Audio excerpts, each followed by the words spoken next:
د یو ورور تپوس کړی دی چې زمونږ خور ده او مونږ له په میراث کې حصه ورکړې ده او اوس هغه خور مړه شوه او د هغې خپل بچي شتي نو زمونږ بیا په دې میراث کې حصه رسي او که نه الجواب دی اوس بیا دې ته نسته چې واپس یې ته والمه او دی ځکه وایي چې مونږ له حصه ورکړې ده یعنې بس دی مړه شوه اوس بیا پکې نه راځي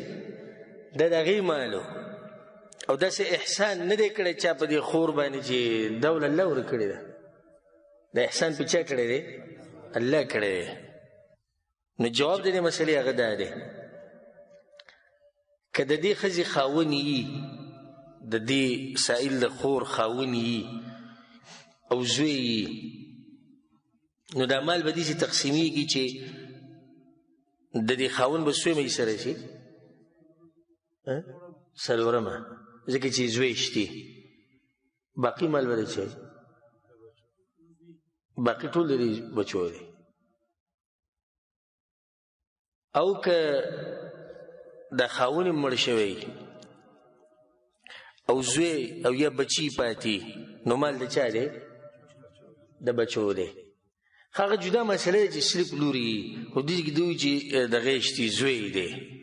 که لوري بیا مسله لکه جدا ده که لوري وې بیا به لور ته د هغې حصه میلاو شوی وی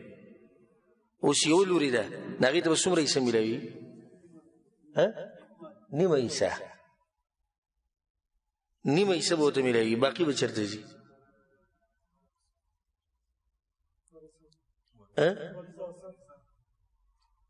تاسو خو عامه خبرو کړو ورثو د ورثو خو په لکاو دي باقي به چاته میلاوي وروڼو ته به واپس کېږي که نور څوک نه یعنی برم څوک نشته مور پلاروم نشته لاندې صرف څوک دی یو لور ده بس او خاوند هم نشته دا موږ هغه مسله بیانوو خو که بالفرض څنګه چې دې رور تپوس کړی دی چې خاوند شتي او بچي دي نو خاوند ته به د هغې حصه میلاو شي هغه څلورمه حصه ده باقي به په چا تقسیم شي په بچو به تقسیم شي ورور ته به څه وایو چې زه چې یو پیاله پکې وڅښه او بسکټ ورسره وخوروځه او څه چې کومه حصه ته هغې له ورکړې ده له الله ورکړې ده نو واپس پکې دته څه نه میلاوي بیا موږ دا خبره کوو ګورئ د فایدې دپاره چې دا قسمه مسلې طریقات او دا مسلې طریقات یعنې د میراث چې کوم پاتې شو د هغې تقسیمول دی او اهمه مسله ده او خطرناکه مسله ده په دې کې وداسې په عامه فتوا باندې عمل نه کوئ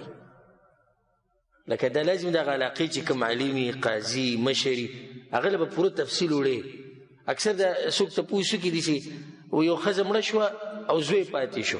و د تفصیل ونه کړو پوره موږ خو هغه شان جواب ورکړو څنګه چې ظاهري مسله یي خو کیدای شي پلار یې ژوندی کیدای شي د دې کس چې مړ دی د ده نیکه ژوندی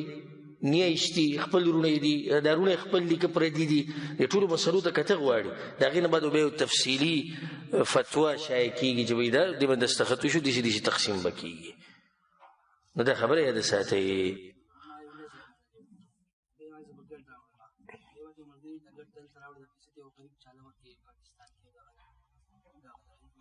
دا ورور وایي چې ما منښته کړې وه که د یو کار وشو نو زه به ګډه رالو خو یو ملګري راته دا وایي چې دا پیسې غریب له ورکه پاکستان ته ورکه غریب له ورکه داسې کولی شي که نه نو جواب دی چې نه شي کولی دوی دا تعیین کړی تا ویلي زه به ګډ راولم نو ګډ به راولي ګډ راوله په غریبانو نه تقسیم کړه هم څه خبره نه ده والله اعلم